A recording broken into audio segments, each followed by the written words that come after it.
This is an introduction to functional skills English at level 2. I'm going to be explaining quite broadly what the expectations of you would be working towards a qualification at this level.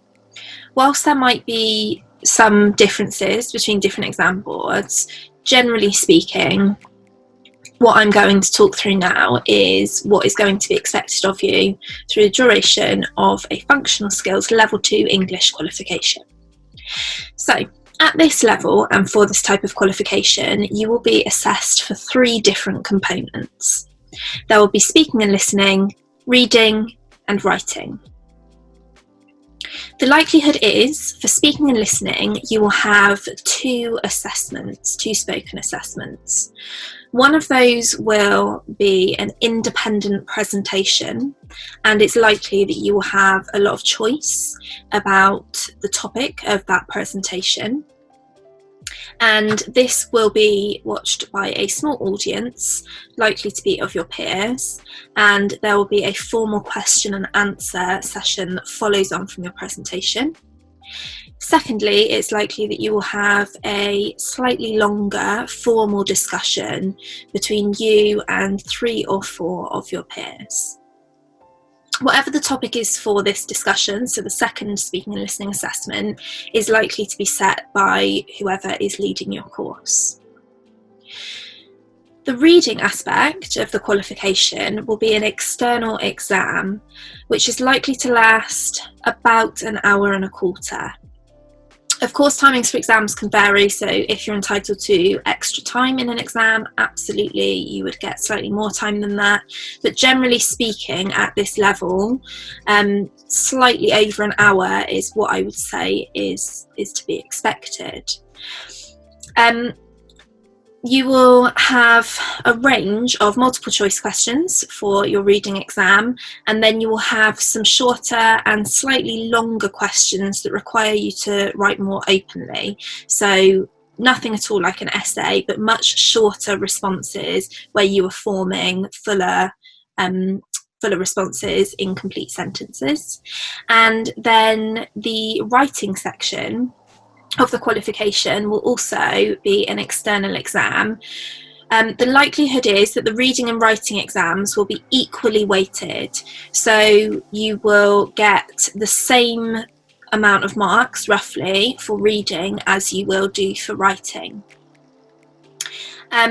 You're probably going to be asked for the writing component of the qualification to complete about 2 pieces of writing.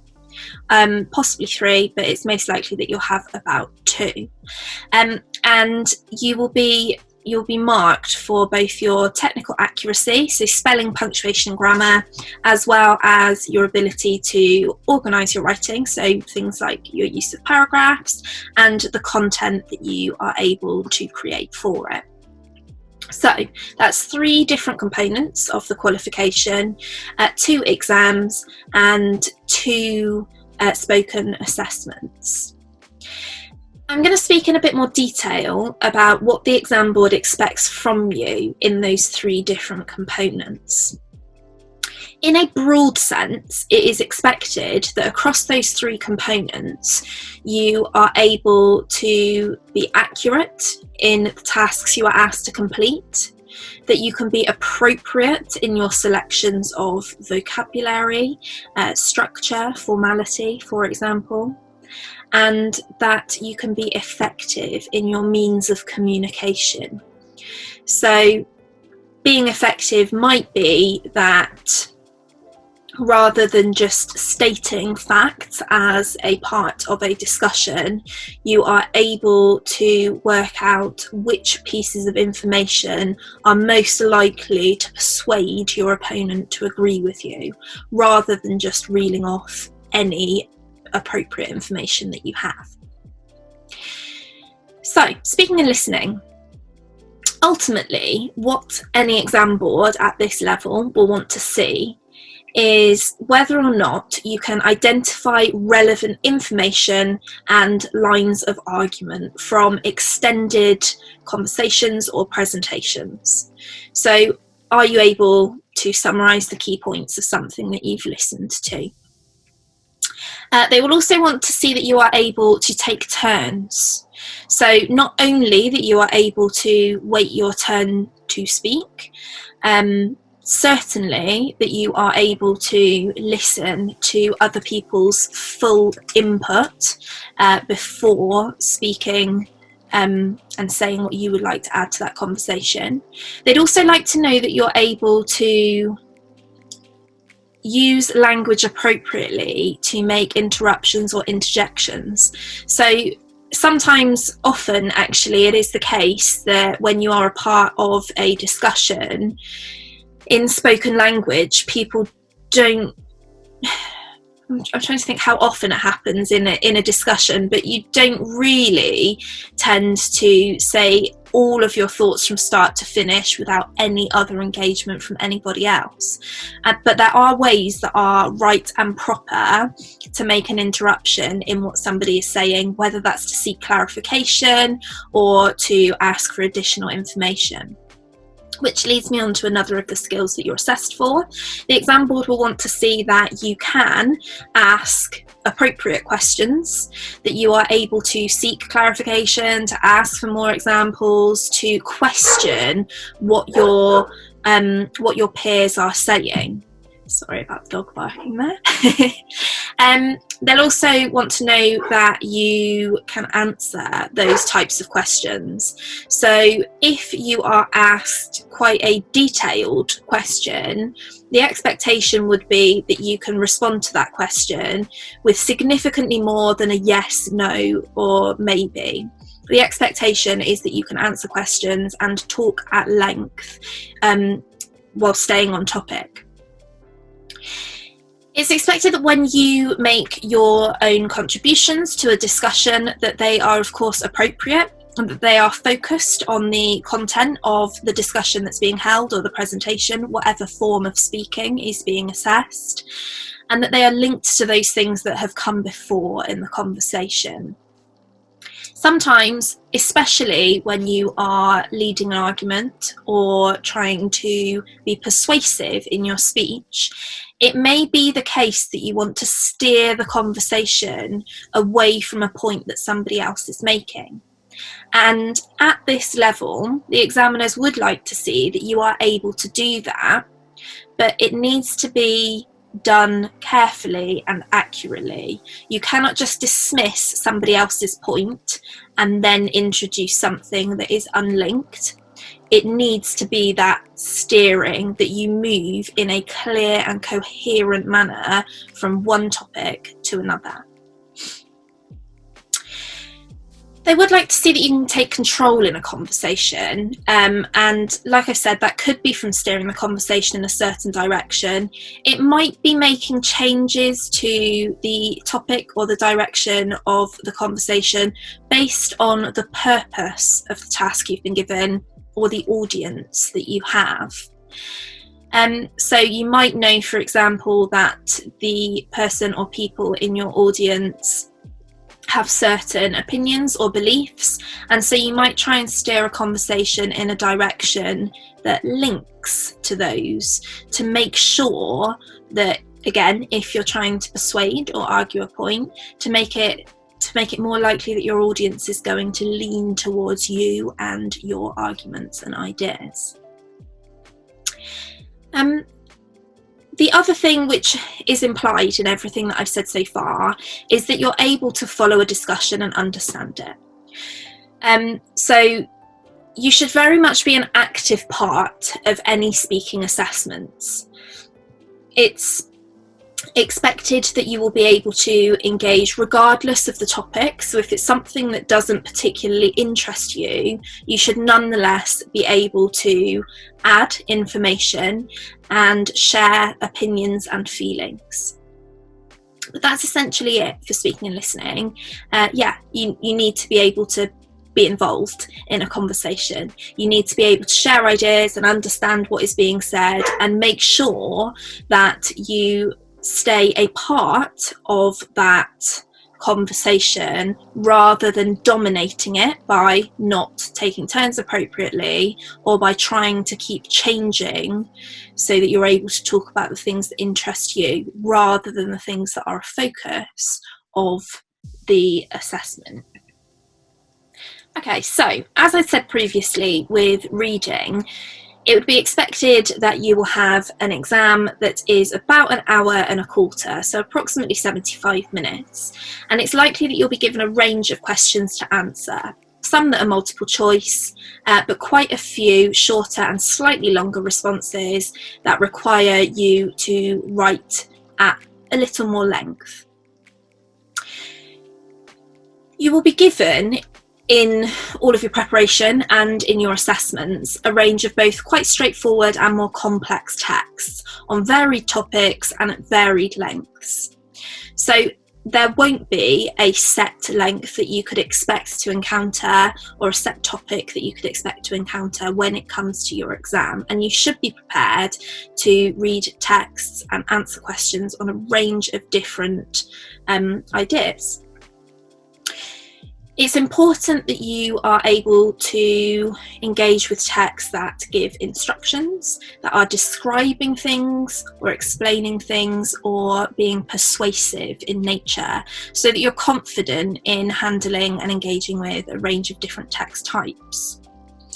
In this part of the qualification, what the examiners want to see is if you can recognise key points and arguments.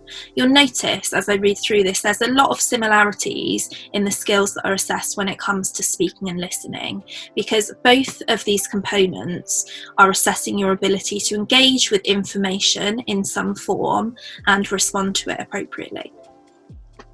They also want to know if you can compare texts and their content.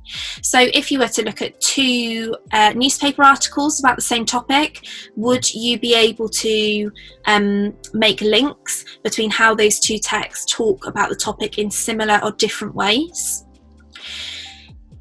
You should be able to tell when it is sufficient to just give basic information and when you need to provide more detail. So if you are asked a question about a text, sometimes it might be appropriate just to answer with a yes or a no or a simple statement. But often there will be times that you need to find at least one piece of detail from the text that supports what you are saying about it. And you need to know when that is appropriate as well as how to do it. You should be able to read between the lines, and that's a lot more difficult than most of these other things to explain in a really clear way. But you need to be able to make inferences. And it might be that in a text you are reading, the writer has said something, and what they have said is perhaps factual and true, but they might have a sarcastic tone. And nowhere in the text is it likely to be written that they are being sarcastic. But if you are able to recognise that sarcasm or to recognise anger, perhaps, when it's not explicitly written in a text, you're reading between the lines. And you very much need to be able to do that for the reading part of the test. You should be able to find your way around a text. So whatever type of text that is, if it's a newspaper, you should be able to look for certain subheadings to find specific pieces of information. You should know to look at an image and perhaps make inferences to learn things from that image that are not stated explicitly. So again, that idea of reading between the lines is present there. You should know where to find extra information. So in some non-fiction pieces of writing, you might have a glossary to define some of the specialist words that are used in there. Again, in some more academic writing, quite often you might come across things like footnotes. So you would need to know how to access those footnotes and where to go to find the information that you need.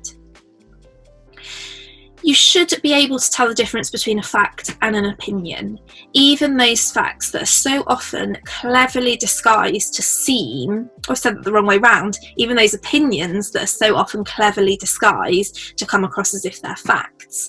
You should be able to notice where they are and which is which. And you should be able to see different points of view as well. So again, that idea of looking at two different newspaper articles written about the same topic, it might be the case that you're looking at two articles where one writer clearly has a positive attitude and the other writer clearly has a negative attitude. And you need to be able to recognise those. In those contexts, as well as others, you should be able to tell what a writer's voice is like. So again, that idea, are they angry? Are they being humorous? Do they have quite a strong opinion about the topic they are talking about? And if so, what is it? There should be lots of skills that you can prove you can use that help you to uncover meaning. So this might mean knowing the difference between a verb and a noun and recognising that the use of a certain verb has a certain impact on the reader.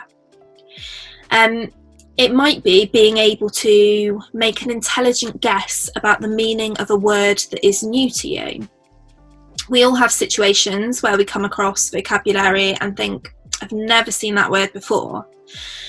And if you are in a situation where you don't have a dictionary or you can't quickly access the internet on your phone to find out what a certain word means, you need to have strategies that you can use to make intelligent guesses about the meaning within the context of the text you're reading.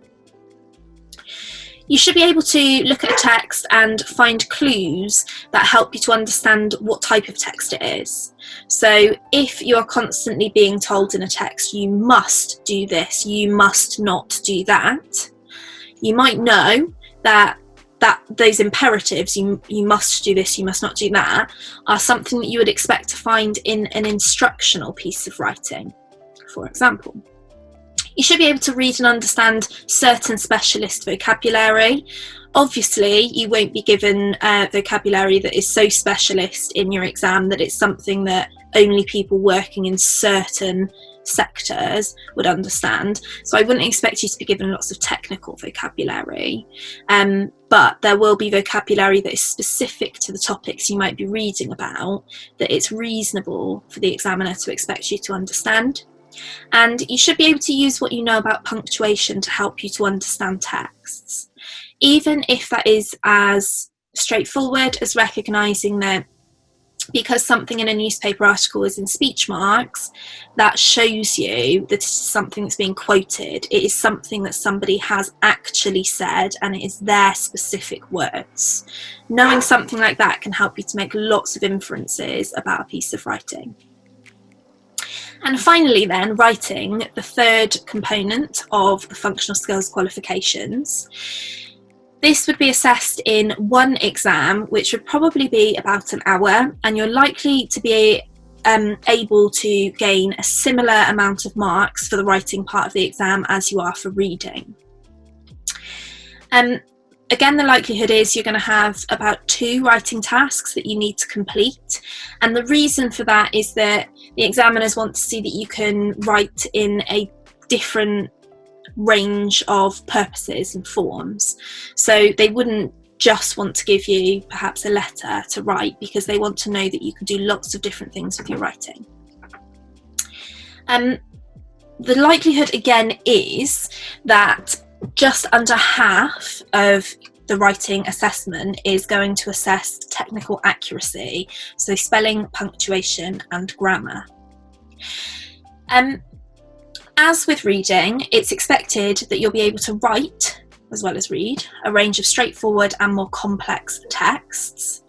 When it comes to writing, you could be asked to write an article, a narrative, so something a bit more like a story, explanations and reports. And again, these will be of varied lengths. When it comes to spelling, punctuation, grammar, the examiners want to see whether or not you can use a range of punctuation accurately. And this is not just the basic punctuation, so full stops, capital letters, exclamation marks, question marks. They will also want to see that you can use speech marks, brackets, a colon, a semicolon. So thinking about that full range of punctuation is something that's very much going to be assessed here. They want to see that you can use accurate grammar. So one of the key things this tends to be is whether or not you can stay in the same tense throughout a piece of writing. So if you start writing in the past tense, do you stay in the past tense throughout the text that you're creating or not? It can also talk about things like using vocabulary to suggest the probability of something and to give slightly different shades of meaning. Finally, they will want to know that you can spell words that are used quite commonly within work, study, and daily life. And there will be some specialist vocabulary in there.